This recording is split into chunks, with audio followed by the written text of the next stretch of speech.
Welcome to Highlighted, a Life Church Midweek Podcast. Here we're on a journey to look for ways to make our sermons more practical in our everyday lives, and we want to inspire you to live out your faith every single day, not just on Sundays. In each episode, we highlight our sermons and our ministries to see how God is working in our church and through our community, and I'm just feeling grateful today.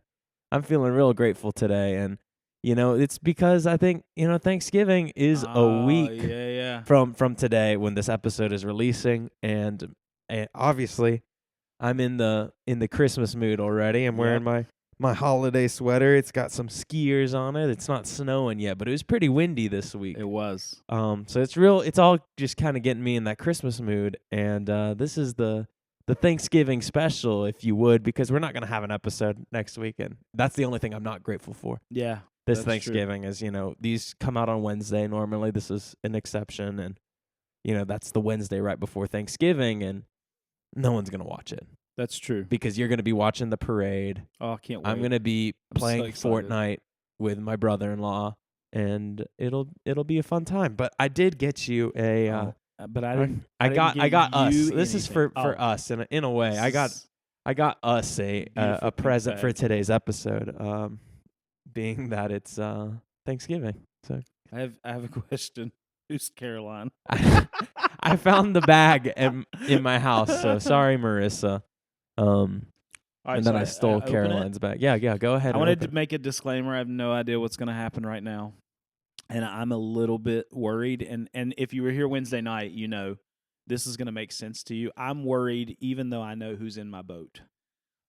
If you weren't here Wednesday night, you have no idea what that means, but it just means you need to come here on Wednesday nights.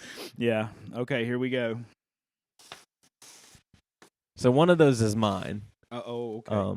And then the one that's that's not first. Yeah, there's a little stapler. Mm-hmm. This one's mine. It's already sized to my head. Very, very and, nice. And we'll size this one to your head. So if you just want to wrap that, you probably should have made that bigger. I'm just saying. Okay, let's see. It's going to have to go all the way. Okay, that's fine. That's fine. Okay, I don't like stuff on my hair, right? Yeah. Okay, which is why it's open. I'm gonna let you do that. Wow. So happy Thanksgiving. Yeah, that's good. Yeah, that'll work. So while he's doing that, I'll just share with you a little bit. My favorite thing on Thanksgiving is the Macy's Day Parade. Like, I love the food, I love the family, but my favorite thing to do while I'm cooking is to the stapler did its thing. It got you. It's okay, but to watch the Macy's Day Parade. No, we have matching. We have matching hats. That's fantastic. I love it. Did you make these yourself? I did. That is awesome. I'm very proud of you. But I love Thanksgiving. I love to eat with family. I love to hang out with family. The house feels different on Thanksgiving Day, even when nobody's there yet. Just you wake up and you're just like, okay, this is it. Like, this is the day I was made for, right? I'm going to sit down and eat an entire bird. Like, not a little one either, but like a big bird. And then the next week you're eating the same bird every day. The same bird.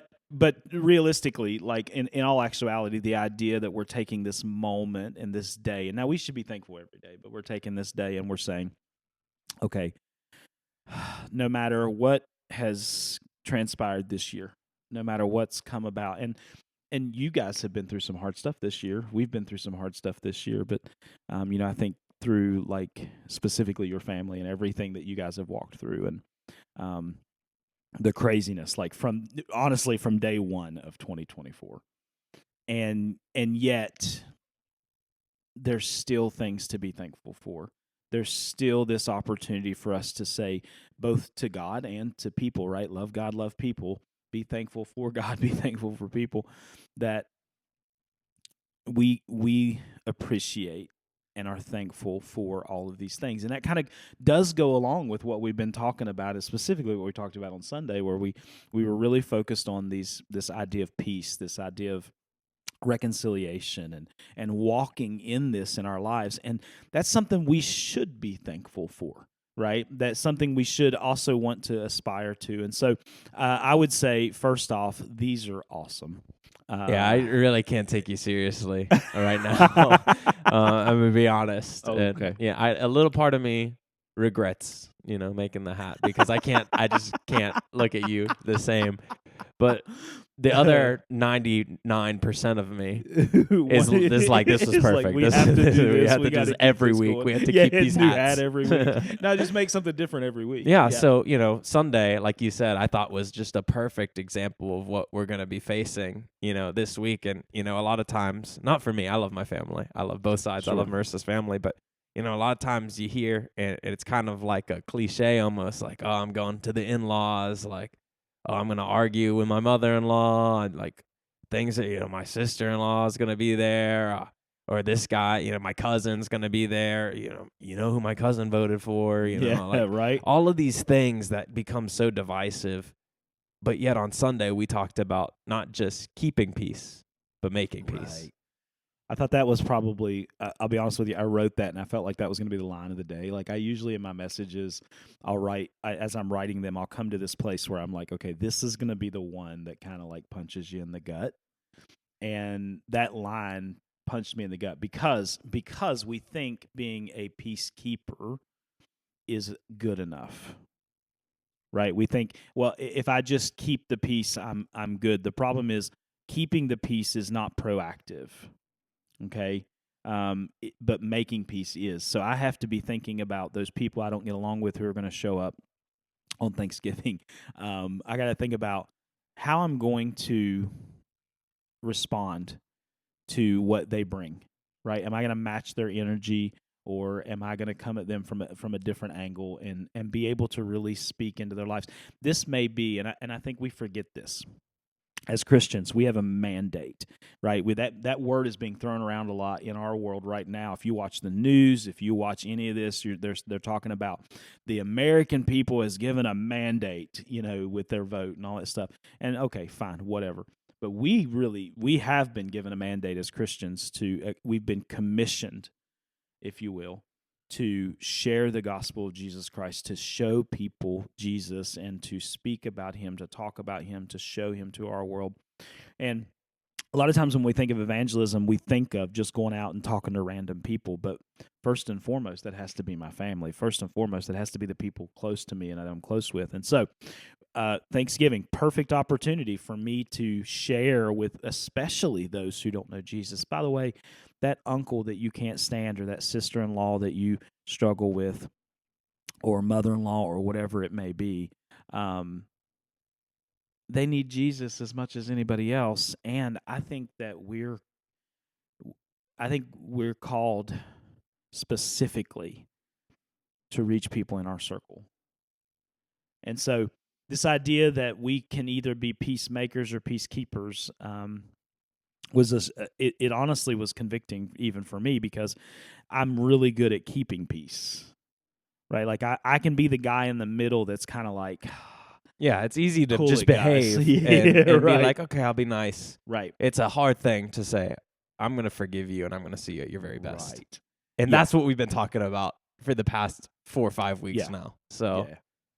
And so that's the challenge, right? That's the challenge. So there's some practical things that I think we can do moving into this week. We got a week. We're a week away today from Thanksgiving, and so each day I think there's some things we can practice, we can put into place, and these are a little extra to the sermon, but they are about this idea of peacekeeping, and so I would say, you got to start with, okay, God, I'm going to need your presence.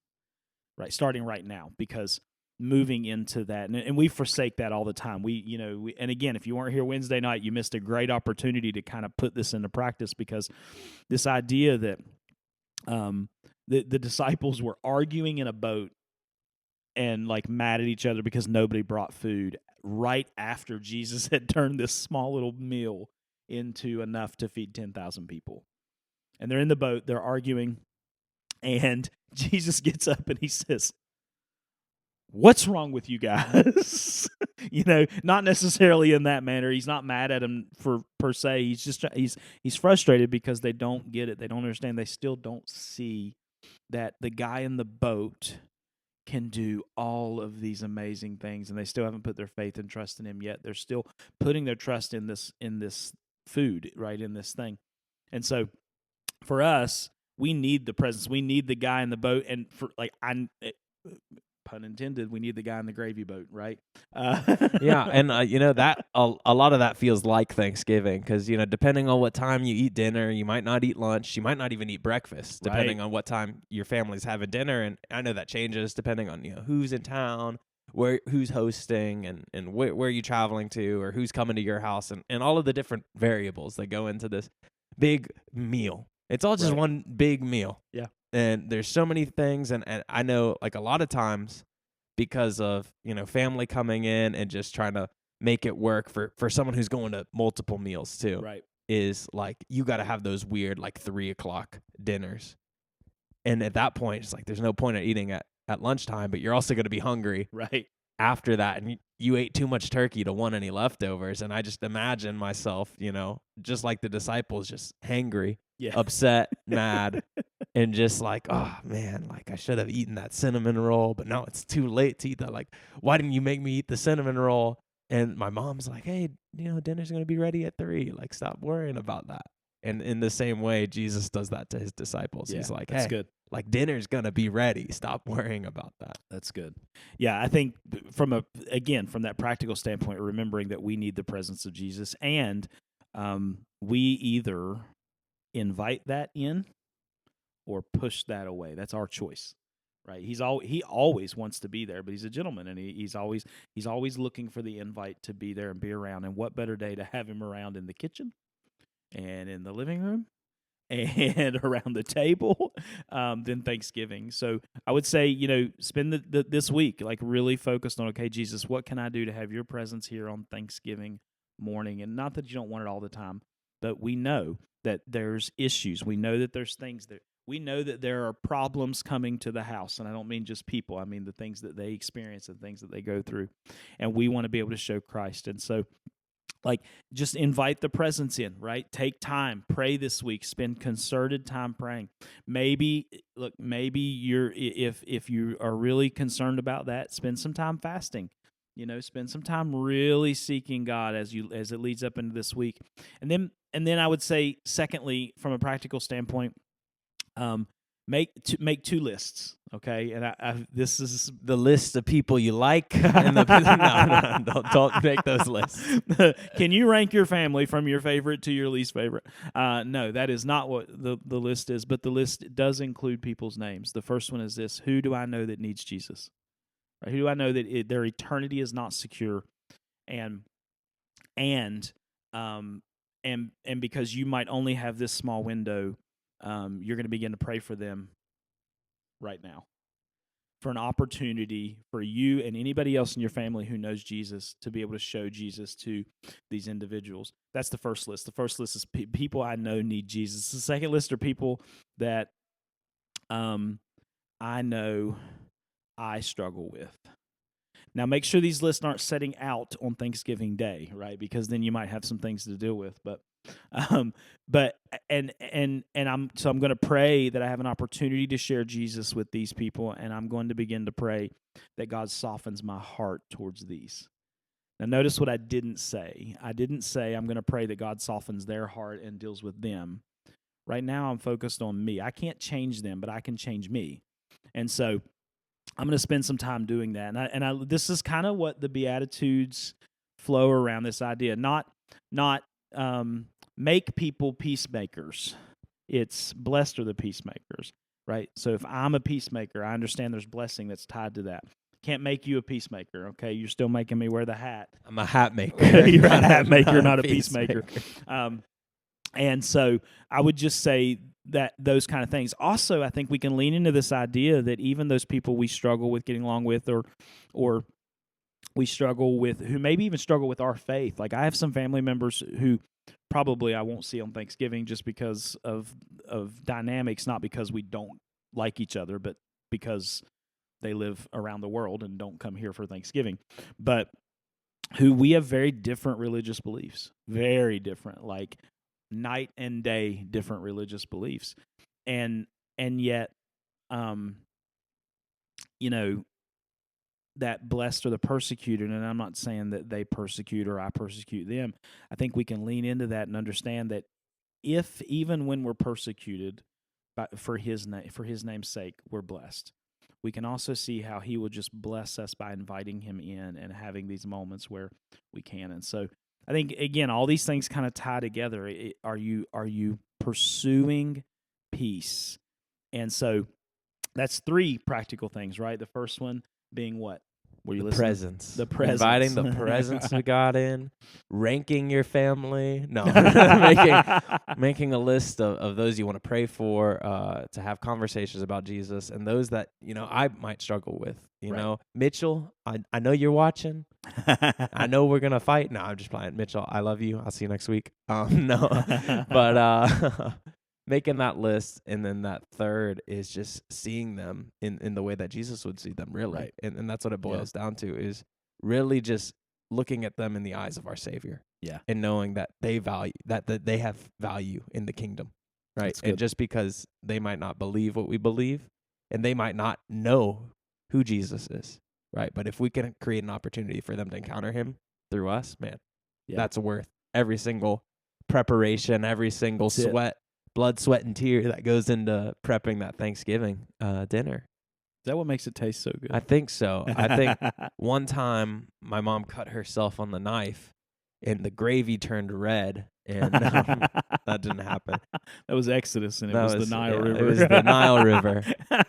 And so I'm going to add 2 more kind of practical things. I think that our atmosphere makes a difference. So is your house, does it engage in that presence that we're inviting in? And so I believe music plays a part in that kind of stuff, and I believe what we allow to be shown and what we allow to be done in our house. And so leading up to Thanksgiving, I'm thinking about what TV shows are playing in the house, what music is playing in the house. How are my conversations with my family? Because if the house is already stressful when everybody gets there, it creates an atmosphere of stress. And I get you can't fix all of that, but typically, at least in my house, my family will match my energy. And so if I'm negative, if I'm upset, if I'm grumpy, like everybody's on edge and walking on eggshells.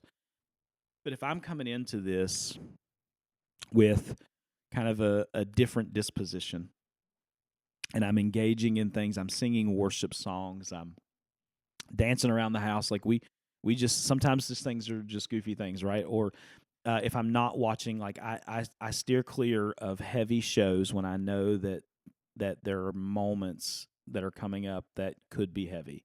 Like, I don't want to over-intensify something or whatever. I'm not saying they're bad shows. I just take the time to think through, should I be ingesting this visually and through my ears right now, or should I? So take some time and think about, what am I doing that is edifying this week and this moment as people come? And this is, by the way, all of these tips are not just for Thanksgiving. They're Christmas, they're Easter, they're all these times you're with families. Saturday when you happen to go see your cousin Bill. Yeah. Oh. And maybe you're going to somebody else's house and you can't control that, but how you walk in makes a difference. I think so many times we allow, as Christians, we talk about this all the time, that our culture impacts us more than we impact our culture.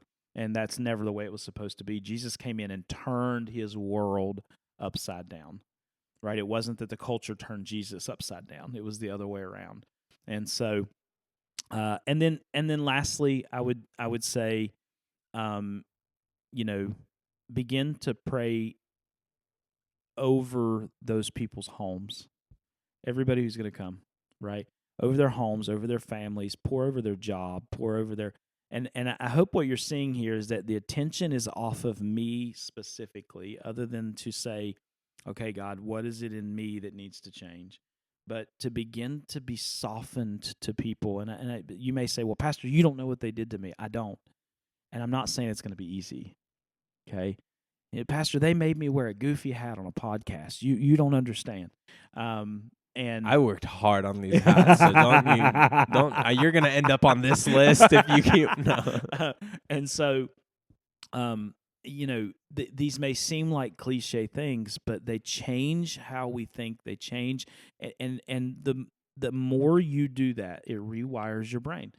I no longer, honestly, I'm not trying to, it isn't about being a hero here. In fact, it's the opposite. This idea of choosing kingdom trust is so ingrained in my life. I hear the words every day as if God is speaking them directly to me about people all the time. Choose kingdom trust, choose kingdom trust, choose kingdom trust.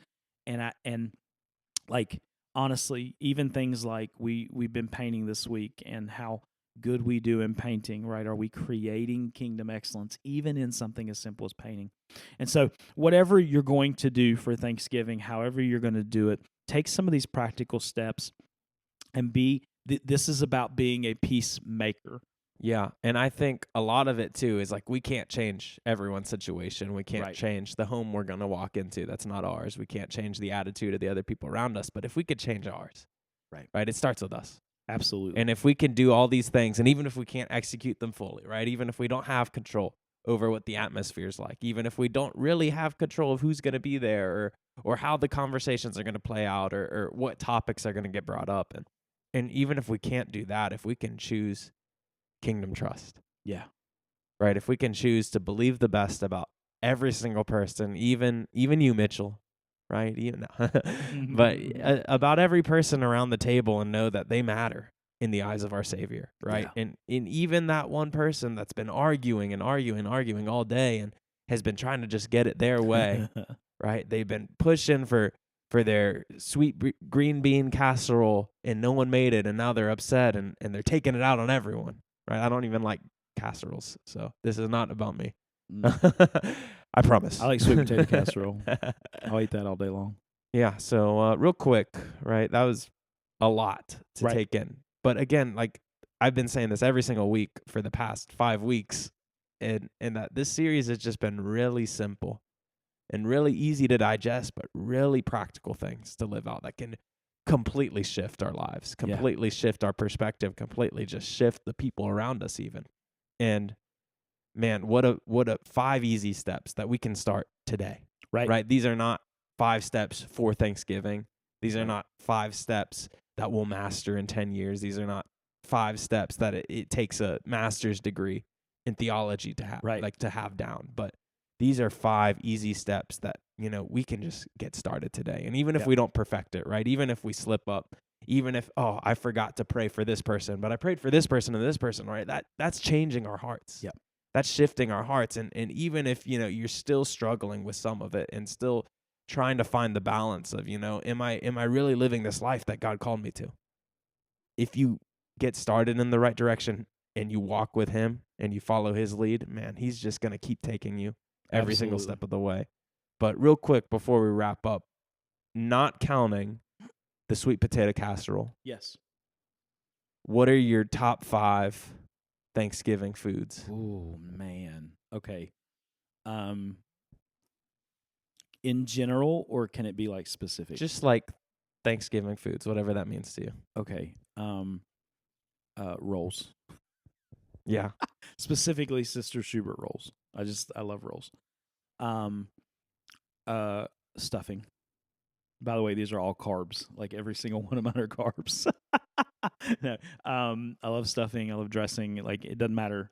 Like the only time I've never liked stuffing my great grandmother made it with oysters, and oh yeah, no thanks. She made 2 pans. She made one with oysters and one without oysters, and I didn't know. And so, anyways, rolls, stuffing, mashed potatoes. Oh, sweet Jesus, come on. Macaroni and cheese. I told you they're all carbs. And then the last one would be turkey, but let me, like, that sounds very cliche, but I want it to be dark meat. I want it to be with gravy. And so, yeah. So I'm going to go rolls. Any variety almost, as long as they're not like burnt or sure. As long as they're made well, if it's the little crescent rolls, if it's just a normal roll, whatever, rolls. Every time I'm going to eat 5 or 6 of them. Oh, yeah. Easily.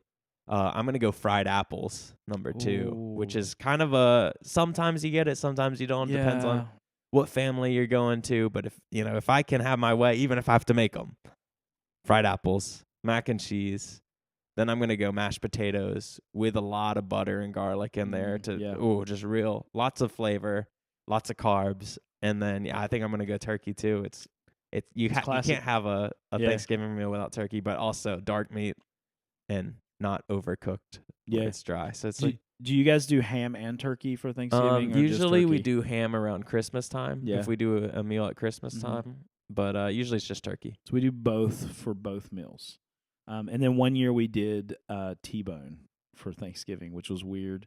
It was okay. I didn't love it, but it was okay. But yeah.